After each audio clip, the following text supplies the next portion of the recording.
Père, nous te disons merci. Nous rendons grâce à ton nom. Que l'honneur et la gloire te reviennent à toi seul.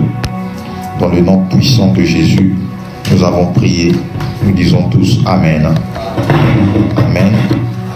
Est-ce que nous pouvons acclamer le Seigneur?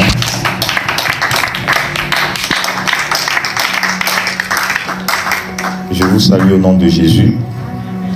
Alors nous allons ce soir partager une parole venant de la part du Seigneur et j'espère que chacun de nous sera richement béni au travers de la pensée que le Seigneur a prévu nous communiquer aujourd'hui.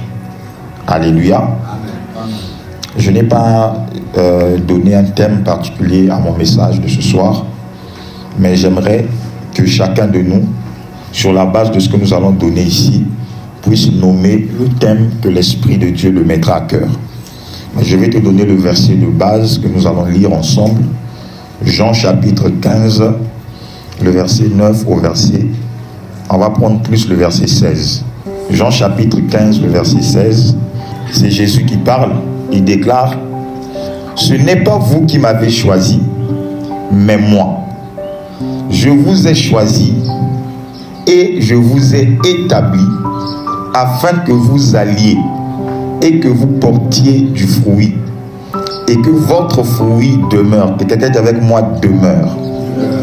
Afin que ce que vous demanderez au Père en mon nom, dites avec moi en mon nom, il vous le donne. Amen. Alors premièrement, quand nous lisons ce texte, c'est Jésus-Christ qui s'adresse à ses disciples et il leur donne une révélation profonde pour leur révéler en réalité la portée de la relation que eux ils avaient avec lui. Pour les disciples, ils étaient convaincus que c'est le hasard qui les avait emmenés à rencontrer Christ. Pour la plupart, ils se disaient que si nous avons fait la connaissance de cet homme qu'on appelle Jésus, c'est le hasard qui a fait que cela puisse arriver. Mais un jour, Jésus va les faire asseoir. Pourquoi?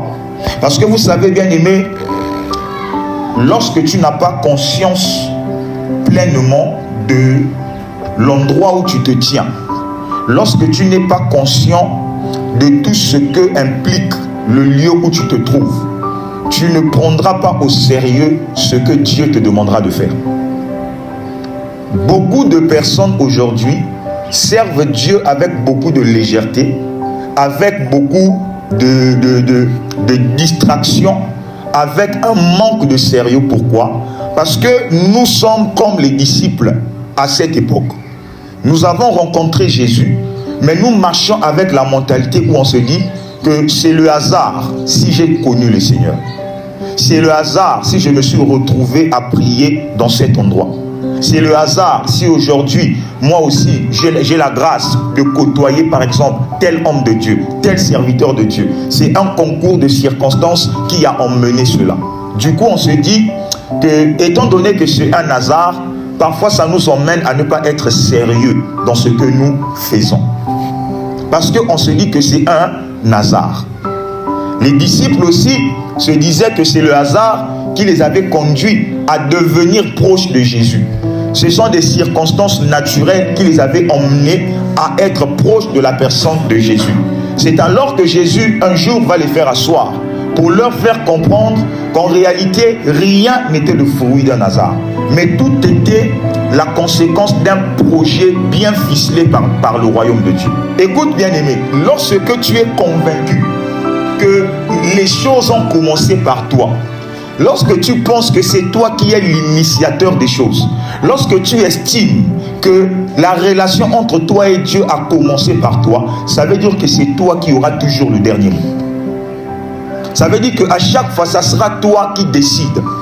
C'est toi qui vas déterminer la manière dont la relation va se dérouler. C'est toi qui vas mettre les bases de cette relation-là. Pourquoi? Parce que dans ton esprit, tu as déjà défini que c'est moi qui ai fait le choix de devenir enfant de Dieu, de donner ma vie à Dieu. Ce n'est pas Dieu, mais c'est d'abord moi. Jésus révèle à ses disciples, même si c'est vous qui m'avez rencontré en croyant que c'était un hasard, Mais j'aimerais vous révéler qu'il n'y a pas de hasard dans la connexion qui s'est établie entre vous et moi. Mais en réalité, ce n'est pas vous qui m'avez choisi, mais c'est moi qui vous ai choisi. Pour te dire, bien-aimé, que tu n'es pas ici par hasard. Tu n'es pas devenu enfant de Dieu par hasard. Tu ne pries pas dans cet endroit par hasard. Tu ne me connais pas par hasard. Donne-moi un bon amen. Bien-aimé, s'il y a une chose dont je suis persuadé, depuis que j'ai donné ma vie à Dieu, s'il y a une chose dont je suis convaincu dans mon esprit, c'est que le hasard n'existe pas. Je ne crois pas au hasard. Je crois dans tout mon cœur que tout ce qui arrive dans la vie est la conséquence de quelque chose. Je crois que le ciel a la capacité d'organiser les choses pour que ça puisse s'aligner par rapport à la vie de quelqu'un. La Bible dit que toute chose concourt au bien de ceux qui aiment Dieu. Et la Bible nous présente notre Dieu comme le maître des temps et le maître des circonstances. Donc parfois ce que toi tu attribues au hasard, c'est une circonstance permise par Dieu pour que quelque chose arrive. Avoir la conscience que tu n'es pas devenu ce que tu es par hasard te donnera la valeur de ce que tu es censé faire. Ça veut dire que dans la vie, il ne faut jamais attribuer une réussite ou un échec au hasard. Il y a des échecs qui sont le résultat d'un ensemble de choses que tu as fait dans la vie qui t'ont conduit à cet échec. Et il y a des succès qui sont le résultat d'un ensemble de choses que tu as fait et qui t'ont conduit à ce résultat. Mais certaines personnes aujourd'hui vont attribuer leurs échecs à Dieu, vont attribuer ça au hasard, que non, bobo loba bongo te soki akomi bongo eza faute na yete eza kaka makambo ya kaka te na vie makambo ya kaka te oye comme la kamoto na vie eza conséquence ya biloko ebele oya sali. Amen. Donc à travers ce passage, le Seigneur est en train de révéler aux disciples que ne vous fiez jamais au hasard. Il n'y a pas de hasard sur cette terre. Ce n'est pas vous qui m'avez choisi, c'est moi l'Éternel qui ai pris l'initiative de vous choisir. Vous n'avez fait que répondre au choix que j'ai porté sur vous. J'ai souvent l'habitude de donner cet exemple. Aujourd'hui, j'ai un téléphone. Dans mon téléphone, j'ai plus d'une centaine de contacts ici. Dès que je suis en train de prêcher ici, mon téléphone peut sonner. Pourquoi? Parce que quelqu'un quelque part qui a mon numéro peut décider de m'appeler en ce moment. Je ne peux pas l'empêcher de m'appeler, mais j'ai le pouvoir de répondre ou de ne pas répondre. Répondre à son appel, c'est mon pouvoir. Mais le fait que mon téléphone sonne ne dépend pas de moi. Et c'est ça l'appel de Dieu. C'est là où Dieu dit que non, ce n'est pas toi qui m'as choisi, c'est moi qui t'ai choisi. J'ai lancé l'appel. Dans ton cœur, tu as commencé à sentir le désir de me servir. Mais c'est maintenant à toi d'accepter de recevoir l'appel ou de rejeter l'appel. Mais qui a initié l'appel? C'est moi.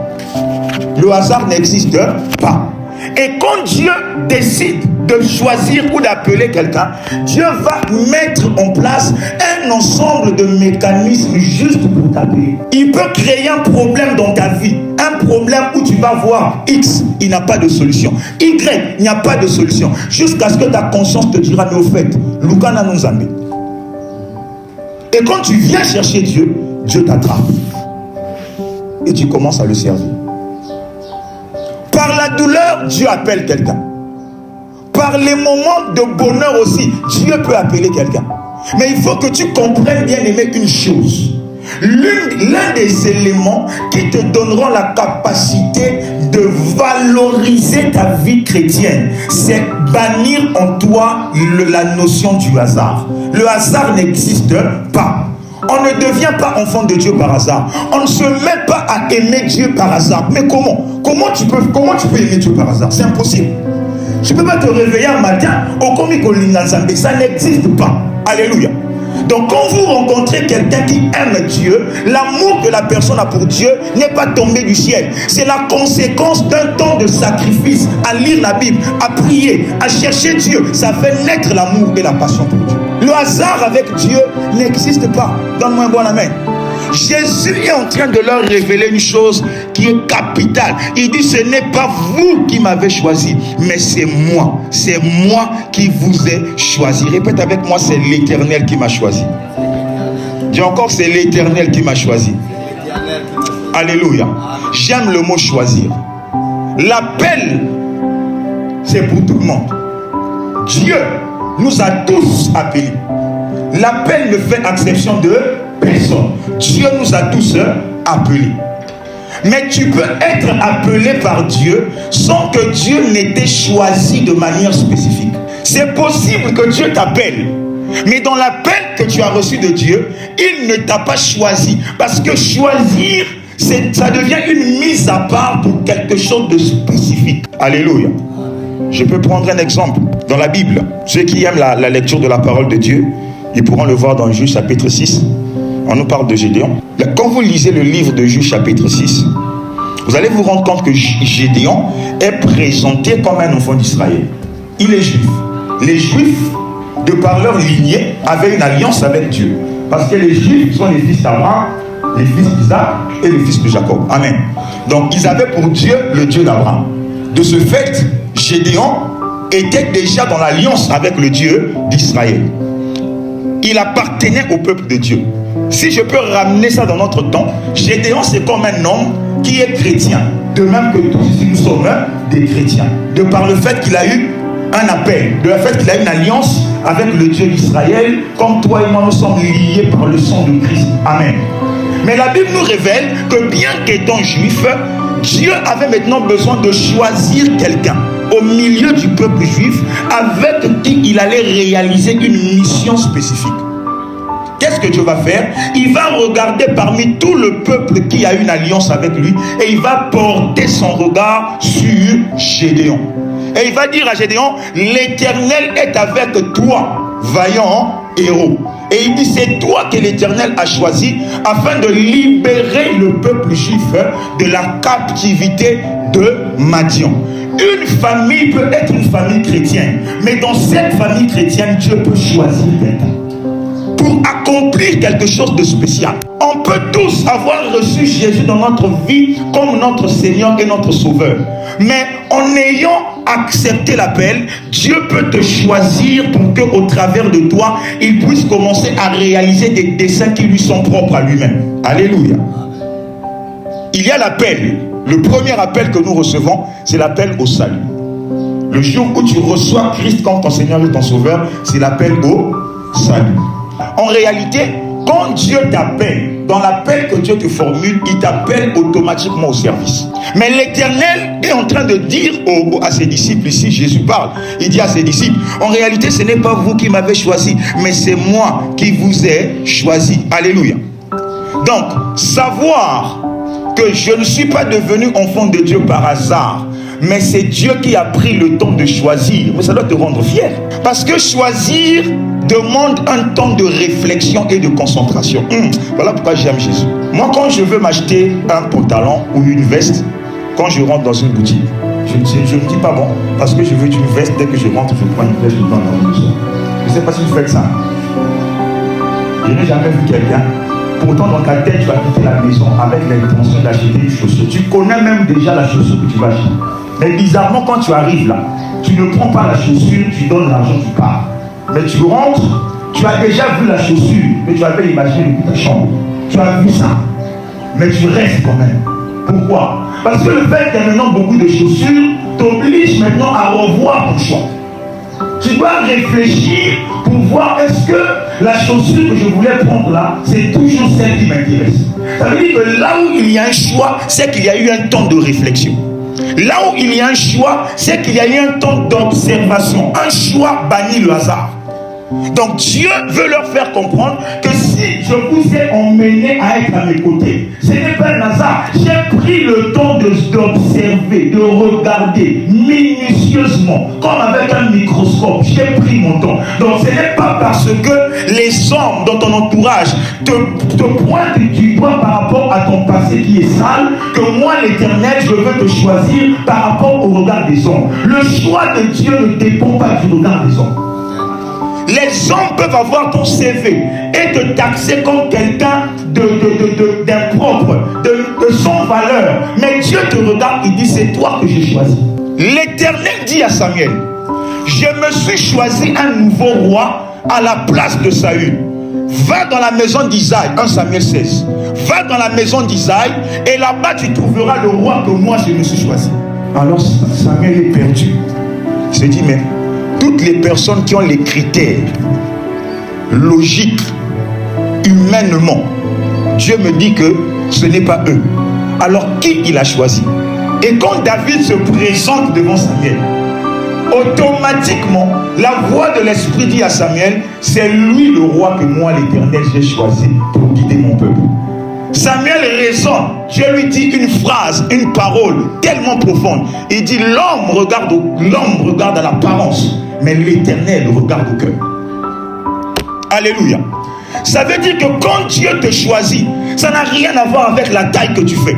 Ça n'a rien à voir avec les kilos que tu as. Ça n'a rien à voir avec le nombre de diplômes que tu as obtenus dans la vie. Ça n'a rien à voir avec la qualité de ton français. Ça n'a rien à voir avec la qualité de ta famille, pauvre ou riche. Peu importe ce que tu es, Dieu fait son choix par rapport à la qualité de ton cœur. Parce que le cœur, c'est l'une des seules choses dont l'homme lui-même ignore le potentiel réel. Mais Dieu seul connaît réellement quelle est la qualité du cœur d'une personne. Dieu dit, ce n'est pas vous qui m'avez choisi, mais c'est moi qui vous ai choisi. Pourquoi Jésus leur dit que c'est moi qui vous ai choisi? C'est simplement pour leur conforter dans leur assurance personnelle. Leur faire comprendre que Pierre, même si tu es un pêcheur de poissons, mais ne te sens pas intimidé du fait que j'ai pris un pêcheur de poissons. Je sais ce que tu vaux. Alléluia. Il leur dit, je ne vous ai pas choisi par rapport à vos qualités ou vos qualifications naturelles. Je vous ai choisi par rapport à ce que j'ai vu en esprit au-dedans de vous. Donc, il faut que dans la vie, tu apprennes à marcher avec beaucoup d'assurance. Et comprendre qu'en réalité, tu n'es pas devenu enfant de Dieu par hasard. Tout est planifié par la divinité de Dieu. Alléluia. Dans le but de te rassurer que tu n'es pas devenu enfant de Dieu par hasard. Tu es devenu enfant de Dieu par rapport à un plan bien ficelé par le roi des rois. Amen. Et quelle fierté dans la vie de savoir qu'un Dieu si grand a pris le temps de me sélectionner, a pris le temps de me choisir parmi plusieurs dans le but de réaliser quelque chose. Voilà pourquoi j'aime dire j'aime Jésus. Vous savez, Dieu, la Bible le présente comme un Dieu omniscient, omnipotent. Mais quand vous regardez bien, Dieu, il est l'être le plus occupé de l'univers. Il a trop de choses à faire. Dieu gère même les fourmis. Vous vous rendez compte de ça? Dieu gère même l'activité des fourmis. Donc avec tout ce qu'il a à faire là, il a quand même pris un petit créneau dans le temps pour venir te choisir. Et puis toi, tu marches comme ça, par hasard, quelqu'un te dit un mot aujourd'hui, ça commence à te donner l'insomnie pendant un mois. Oh, un choix de Dieu, quelqu'un que Dieu a pris le soin de choisir minutieusement, de sélectionner. Et les paroles d'un homme vont te priver de sommeil, mais tu ne sais pas qui tu es. Tu dois savoir que tu n'es pas n'importe qui. Dieu t'a choisi. Alléluia. Tu n'es pas en train de servir Dieu par hasard. Il n'y a pas de hasard. Ce que tu es en train de faire aujourd'hui fait partie d'un plan bien établi par le Seigneur. Et l'Éternel est en train de dire aux disciples, ne croyez pas que c'est le hasard. Si vous êtes à mes côtés aujourd'hui, vous n'avez rien compris. Mais moi, j'avais déjà vu ce que vous n'avez pas encore vu. Le choix de Dieu ne regarde pas l'apparence. Le choix de Dieu regarde ce qui est à l'intérieur. Dieu ne t'emmène pas quelque part pour te contenter. Dieu ne va jamais te donner ce qui te plaît. Dieu te donnera toujours ce qu'il te faut. Dieu ne va jamais satisfaire tes caprices. Dieu va satisfaire ce qui va t'emmener vers l'accomplissement de ses plans dans ta vie. Même si ça doit nuire à ta paix, Dieu va le faire. J'aime souvent dire aux gens, tu n'es pas plus important que le plan de Dieu. Le plan de Dieu dans ta vie est plus important que toi. Donc si Dieu doit te faire passer par le feu pour réaliser son plan, tu passeras par le feu. Jésus a dit, Père, si cela est ta volonté, éloigne cette coupe de moi. mais que ça ne soit pas ma volonté, mais que ça soit ta volonté. Ça veut dire qu'en réalité, dans la vie, Dieu donne plus de valeur à l'accomplissement de son plan qu'à tes caprices. Parce que tes caprices vont te satisfaire, mais l'accomplissement du plan de Dieu a un double effet. Non seulement elle te satisfait à la fin, mais elle glorifie Dieu. Voilà pourquoi tu dois reconnaître dans ton esprit que peu importe ce que je vis aujourd'hui, c'est l'Éternel qui m'a choisi. Alléluia. J'aime ce que la Bible déclare. 1 Corinthiens chapitre 1, le verset 27. La Bible déclare, mais Dieu a choisi les choses folles du monde pour confondre les sages. Dieu a choisi les choses faibles du monde pour confondre les forts. Donc ne sois pas étonné que dans ta vie, qu'à un moment, tu arrives à un moment où ta vie est complètement le contraire de ce que tu imaginais. Parce que Dieu t'a dit aujourd'hui que quand je choisis quelqu'un, je choisis les choses folles. Je choisis ce qui est faible. Je choisis ce qui n'a pas de valeur aux yeux des hommes. Afin de faire quoi? Afin de confondre les sages. Il a choisi des pêcheurs de poissons. Et aujourd'hui, nous parlons encore d'eux. Il a même choisi... Oh, j'aime Jésus. Dis avec moi, j'aime Jésus. Il a même choisi Judas. Parce que Judas aussi avait une mission à accomplir dans la vie de Jésus. Alléluia. Ça veut dire que quand Dieu te choisit, en réalité, dès que Dieu choisit quelqu'un, ça veut dire que Dieu a défini quelque chose de particulier que cette personne doit réaliser sur cette terre. Ce n'est pas seulement un choix pour devenir chrétien. Ça va au-delà de ça.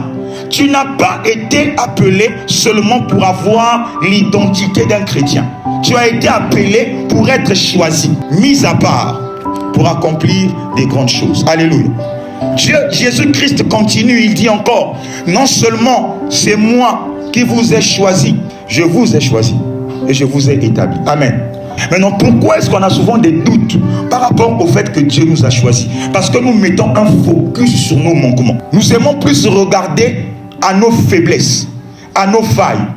Et le monde aujourd'hui nous a emmené un message où Dieu ne choisit que des personnes qui correspondent à un schéma donné.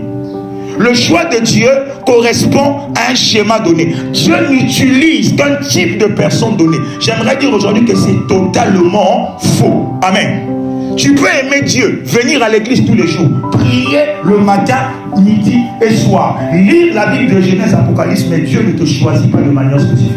Donc il ne faut pas que tu penses que par rapport à ton passé, par rapport à tes erreurs, par rapport à tes manquements, tu ne peux pas être un choix de Dieu. Non, tu es un choix de Dieu. Et Jésus le révèle. Il dit, parce que c'est moi qui vous ai choisi, automatiquement mon choix sur vous fait que je vous ai aussi établi.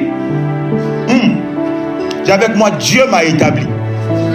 Donc il y a des choses dans la vie où Dieu ne pourra jamais t'établir si tu ne prends pas conscience que c'est lui qui t'a choisi. Dès le moment où Dieu choisit quelqu'un, Dieu t'établit. Jérémie chapitre 1, le verset 18. Voici ce que la Bible déclare. La Bible dit, voici, Dieu parle à Jérémie, un enfant. Il dit à Jérémie, voici Jérémie, je t'établis en ce jour sur tout le pays comme une ville forte. Dis avec moi, comme une ville forte. Une colonne de fer et un mur de rein contre les rois de Juda, contre les chefs, contre les sacrificateurs et contre le peuple du pays. Alléluia. Établir quelqu'un, c'est donner à quelqu'un une position de domination. Établir quelqu'un, c'est placer quelqu'un dans un endroit où il va régner, où il va dominer. Donne-moi la main. Ça veut dire que quand le Seigneur choisit quelqu'un dans une famille, automatiquement cette personne-là sera établie. Lisons la Bible. Quand Dieu a choisi Gédéon, il a fait quoi? Il a établi au-dessus de tout le monde. Quand Dieu a choisi Saül, il a fait quoi? Il a établi roi. Quand Dieu choisit David, il a fait quoi?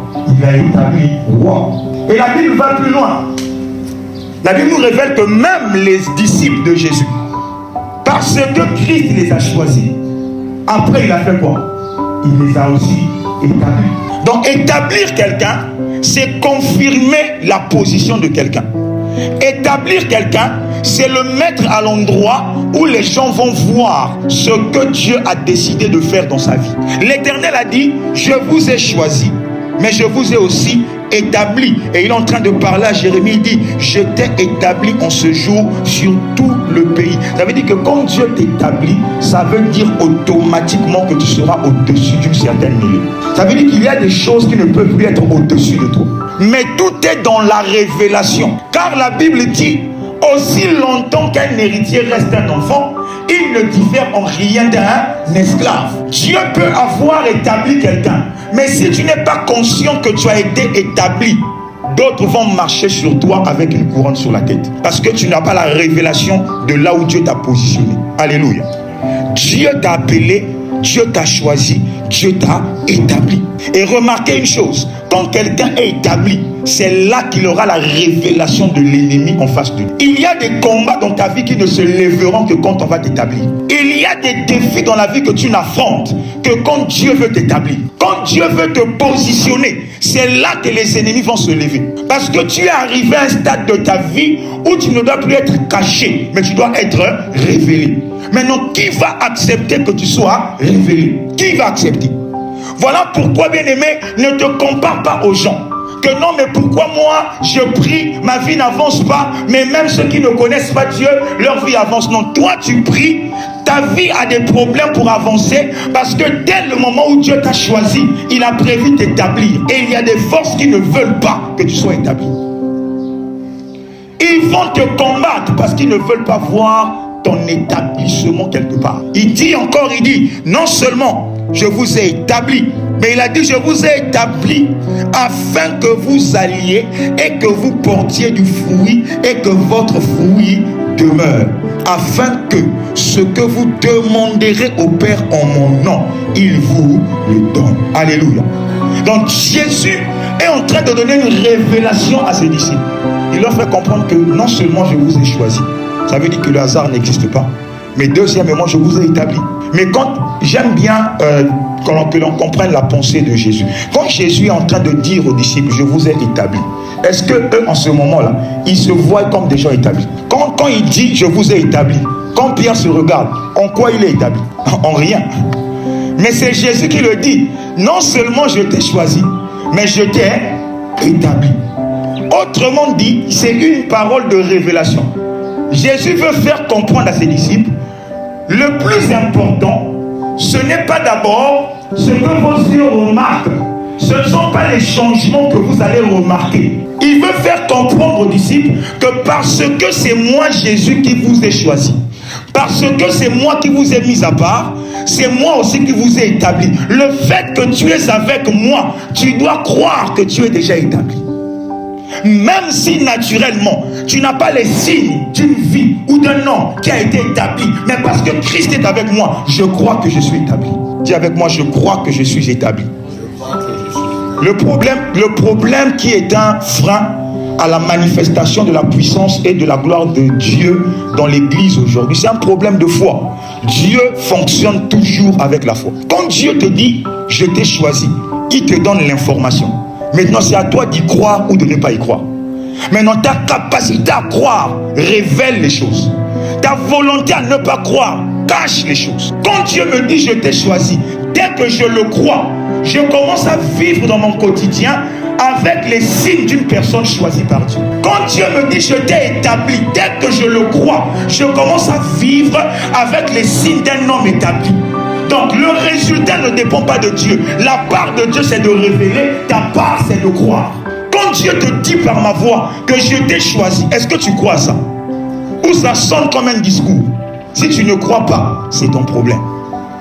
Quand Dieu dit je t'ai établi, est-ce que tu le crois? Ou quand tu regardes ta réalité, tu dis non, je n'ai pas les signes visibles d'un homme établi par Dieu. Dieu te dit ne regarde pas d'abord les signes. Regarde d'abord la parole que j'ai libérée, crois en cette parole. Parce que dans le mécanisme de Dieu, tout commence par la parole et la parole devient réelle par la foi. Dieu ne changera pas son mode opératoire parce qu'il a pitié de toi. Dans ce monde, il y a toujours quelqu'un qui souffre plus que toi. Il y a toujours quelqu'un qui pleure plus que toi. Il y a toujours quelqu'un qui fait plus que toi. Il y a bongo, c'est le mécanisme de la vie. Amen. Tu n'es pas la personne la plus malheureuse du monde. C'est faux. Il y a des gens qui sont plus malheureux que toi. Donc Dieu S'il n'a pas pitié d'eux, il n'aura pas pitié de toi. Le problème, ce n'est pas devenir émotionnel avec Dieu. La pitié n'active pas la main de Dieu. Dieu répond au principe. Alléluia. Et il dit, lorsque je te choisis et que je t'établis, la conséquence, c'est que tu dois porter du fruit. Porter du fruit, c'est quoi? Porter du fruit, c'est avoir des résultats. Porter du fruit, c'est manifester Christ dans ton quotidien. Porter du fruit, c'est manifester le fruit de l'esprit dans ton quotidien. Alléluia. Porter du fruit, c'est avoir des résultats dans ce que tu entreprends. Porter du fruit, c'est réussir dans tes affaires de manière réelle. Porter du fruit, c'est réussir dans tes études. Porter du fruit, c'est manifester de manière réelle les choses que Dieu t'a données dans l'invisible. Je vais répéter. Porter du fruit, c'est manifester de manière réelle ce que Dieu t'a donné dans l'invisible. Maintenant, on va finir par ceci. On va maintenant établir le schéma. Parce que le but que la majorité d'entre nous visons dans notre relation avec Dieu, ce sont les fruits. Maintenant, regardons par quel mécanisme les fruits deviennent réels dans la vie d'un homme. Jésus dit, si tu veux porter du fruit, un fruit qui demeure, voici le mécanisme. 1. Commence par croire que c'est moi qui t'ai choisi. 2. Commence aussi par croire que c'est moi l'Éternel qui t'ai établi. Alléluia. Lorsque tu crois que tu as été choisi par moi, lorsque tu commences à prendre conscience que c'est moi l'Éternel qui t'ai établi, c'est alors que tu vas commencer à manifester des fruits. Et ce ne sont pas des fruits éphémères, mais des fruits qui demeurent. Ton problème, c'est que tu as des fruits, mais tes fruits ne demeurent pas. Tu peux commencer, on peut sentir pendant un mois, tu manifestes l'amour pour Dieu. Tu es toujours à l'église, tu es là, tu fais l'évangélisation. Après, on peut sentir que pendant un moment, tu es là, tu te préoccupes des besoins de l'église, tu donnes tes offrandes, tu donnes tes dîmes. Un moment donné, après, ça s'éteint. Pourquoi? Parce que ton fruit ne demeure pas. Ton fruit est éphémère. Dieu dit, il faut que tu aies un fruit qui demeure. Donne-moi un bon amen. Amen. Alléluia. Donc parfois nous attribuons aux sorciers des choses qui n'ont rien à voir avec les sorciers. Parfois nous attribuons à Satan des échecs qui n'ont rien à voir avec Satan. Mais c'est parce que tu n'es pas connecté à celui à qui tu as cru.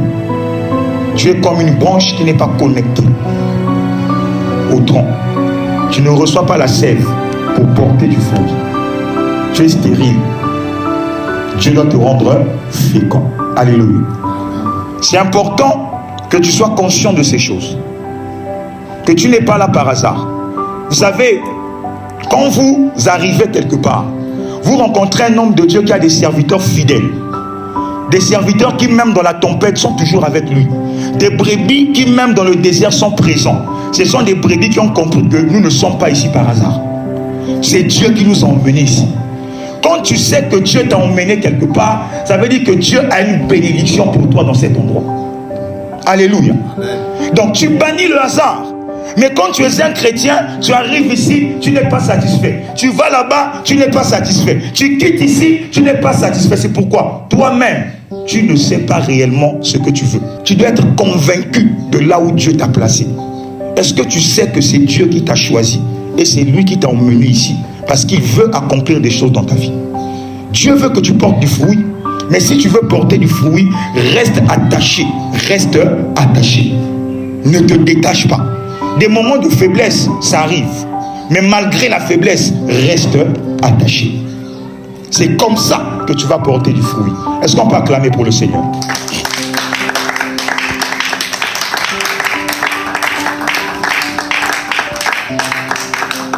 Alors tu vas te tenir debout avec moi.